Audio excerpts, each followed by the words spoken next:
శ్రీ చౌడేశ్వరీదేవి జ్యోతిష్యాలయం ప్రముఖ జ్యోతిష్యులు కాళికాదేవి ఉపాసకులు జ్యోతిష్య పండిత్ ఎంకే శాస్త్రి గారు మీ హస్తరేఖలు ముఖ లక్షణము ఫోటో జాతకం చూసి మీ జీవిత సంపూర్ణ భవిష్యత్తు తెలపగలరు. మీకు ఎటువంటి సమస్యలు ఉన్నా చౌడేశ్వరీదేవి పూజలు చేసి పరిహారం చేయగలరు. స్త్రీ పురుష వశీకరణం 100% గ్యారంటీ. సెల్ 9481312761.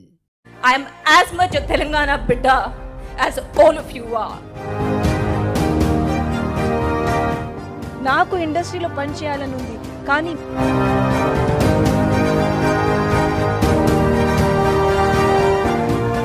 నమస్తే folks, welcome to my channel.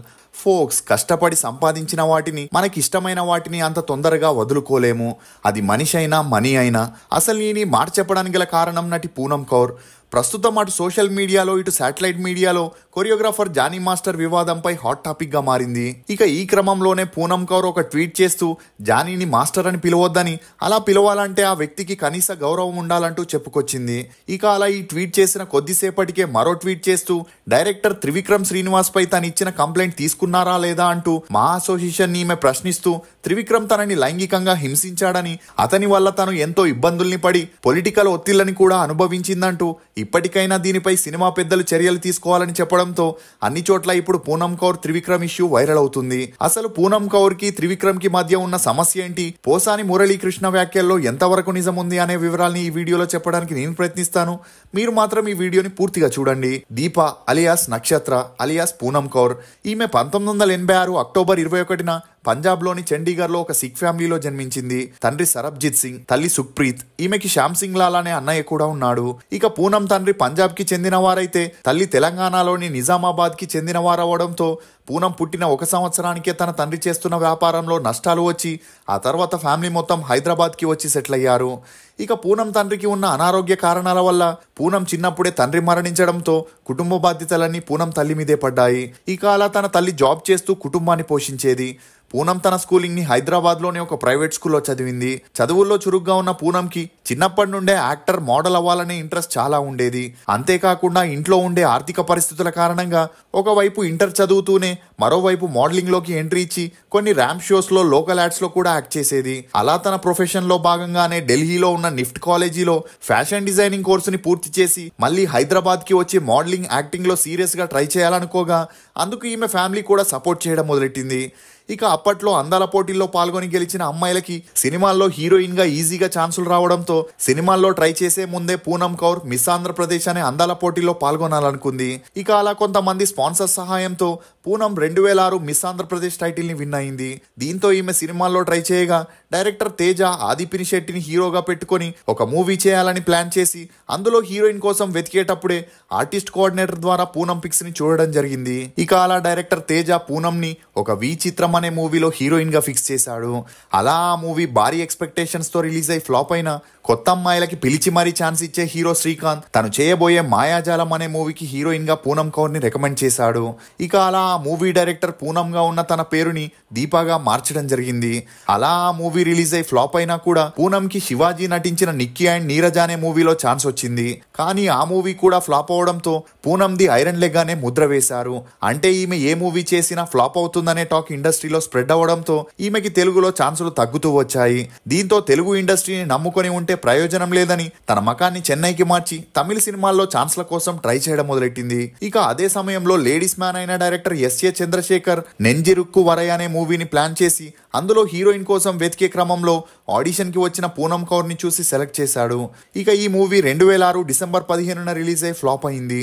అలా పూనం కౌర్ కి తమిళ్లో ఛాన్సులు రాకపోవడంతో కన్నడలో శివరాజ్ కుమార్ సరసన బంధుబలగా అనే మూవీలో యాక్ట్ చేయగా ఆ మూవీ కూడా రిలీజ్ అయ్యి ఓకే టాక్ తెచ్చుకున్న అందులో ఈమె యాక్టింగ్ అంతంత మాత్రమే ఉండడంతో ఆ తర్వాత సినిమాల్లో ఛాన్సులు రాలేదు. దీంతో హీరోయిన్ గా ట్రయల్స్ ని వదిలేసి సెకండ్ హీరోయిన్ గా సపోర్టింగ్ రోల్స్ ని చేయాలని డిసైడ్ అయింది. ఇక అలా గోపీచంద్ నటించిన శౌర్యం మూవీలో హీరో చెల్లెల పాత్రని చేయగా ఆ తర్వాత వచ్చిన వినాయకుడు మూవీలో సపోర్టింగ్ రోల్ చేసిన ఈమె కెరియర్ కి ఎటువంటి యూజ్ అవ్వలేదు. ఇదిలా ఉంటే నేమ్, ఫేమ్, మనీ రావాలంటే ఒక స్టార్ హీరోతోనో లేక స్టార్ డైరెక్టర్ తోనో మూవీ చేస్తేనే వస్తుందని గ్రహించిన పూనం అదే సమయంలో Jayant C Paranjee director direction లో పవన్ కళ్యాణ్ హీరోగా చేస్తున్న తీన్మార్ మూవీ ఆడిషన్ జరుగుతుందని తెలుసుకొని పూనం కౌర్ అక్కడికి వెళ్లడం జరిగింది.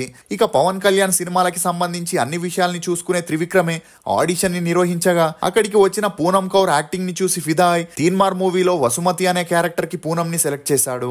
ఇక నేను ప్రీవియస్ వీడియోలో చెప్పినట్లు సినిమా ఇండస్ట్రీలో ఛాన్సులు కావాలన్నా వచ్చిన ఛాన్సుల్ని నిలబెట్టుకోవాలన్నా అమ్మాయిలు సపోర్టివ్ గా ఉండాల్సి వస్తుంది. అంటే హీరోయిన్ సెకండ్ హీరోయిన్ అయినా స్టార్ హీరో పక్కన ఛాన్సులు కావాలంటే మూవీ స్టార్ట్ అవ్వక ముందు నుండే ఆ అమ్మాయి హీరోకి లేక డైరెక్టర్ కి లేక ప్రొడ్యూసర్ కి సపోర్ట్ చేయాల్సి వస్తుంది. ఇక అలా ఒకవేళ వీరు పిలిచినప్పుడు ఆ అమ్మాయి వారికి సపోర్ట్ చేయకపోతే ఆమెతో సగం మూవీ షూటింగ్ చేసిన ఆ మూవీ నుండి తనని తీసేసి వేరే అమ్మాయిని తీసుకుంటారు.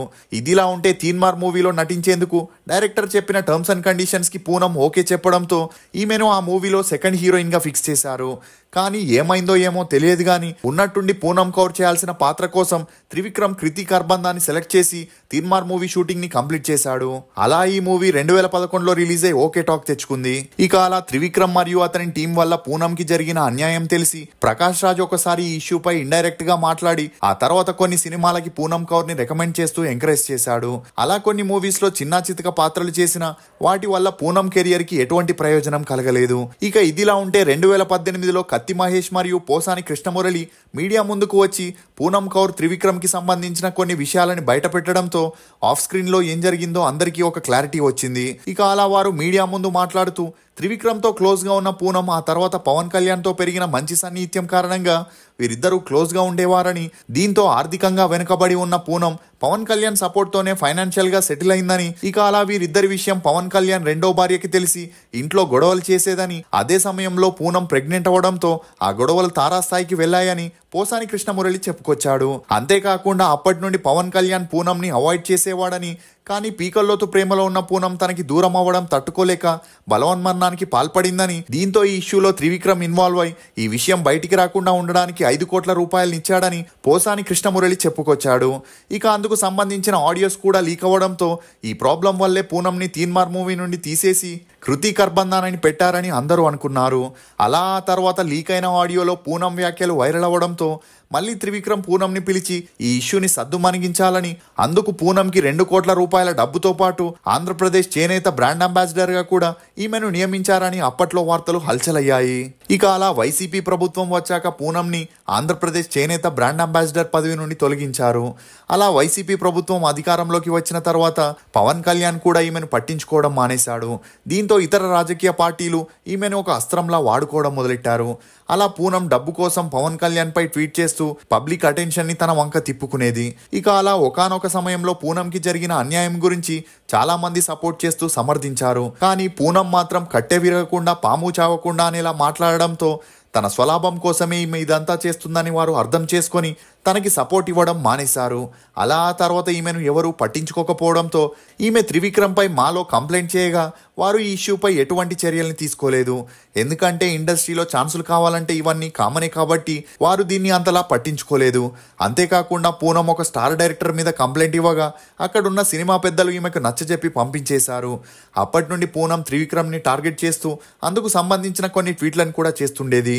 ఇక ఇదిలా ఉంటే పూనం రీసెంట్ గా త్రివిక్రమ్ పై ట్వీట్ చేస్తూ బయటికి పెద్దవారిలా చెప్పుకునే వీరంతా లోపల ఆడవారిని హింసలు పెడతారని, తను మూవీ ఆర్టిస్ట్ అసోసియేషన్ కి ఇచ్చిన కంప్లైంట్ ని సీరియస్ గా తీసుకుని త్రివిక్రమ్ పై చర్యలు తీసుకోవాలని చెప్పడంతో ఇప్పుడు జానీ మాస్టర్ ఇష్యూ కంటే పూనం కౌర్ ట్వీట్ ఎక్కువగా వైరల్ అవుతుంది.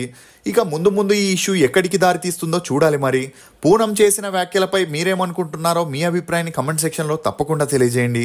ఫోక్స్ అన్నీ ఉంటేనే గొప్పగా చేస్తామనడం అవివేకం, ఉన్న దాంట్లో ఎంత గొప్పగా చేస్తామనేదే వివేకం. ఇది ఫోక్స్ పూనం కౌర్ గురించి కొన్ని నమ్మలేని నిజాలు. ఈ వీడియో మీద మీ అభిప్రాయాన్ని కమెంట్ సెక్షన్ లో తప్పకుండా తెలియజేయండి. మేము చేసిన ఈ వీడియో మీకు నచ్చినట్లయితే ఒక లైక్ ద్వారా మీ సపోర్ట్ ని మాకు తెలియజేయండి. రుచికరమైన మరియు ఆరోగ్యకరమైన బేబర్ టీ కోసం బేబర్ వెబ్సైట్ కి వెళ్ళి మీకు నచ్చిన ఫ్లేవర్ ని ఆర్డర్ చేసుకుంటారని ఆశిస్తూ for more interesting videos please subscribe to CR Voice. Thank you.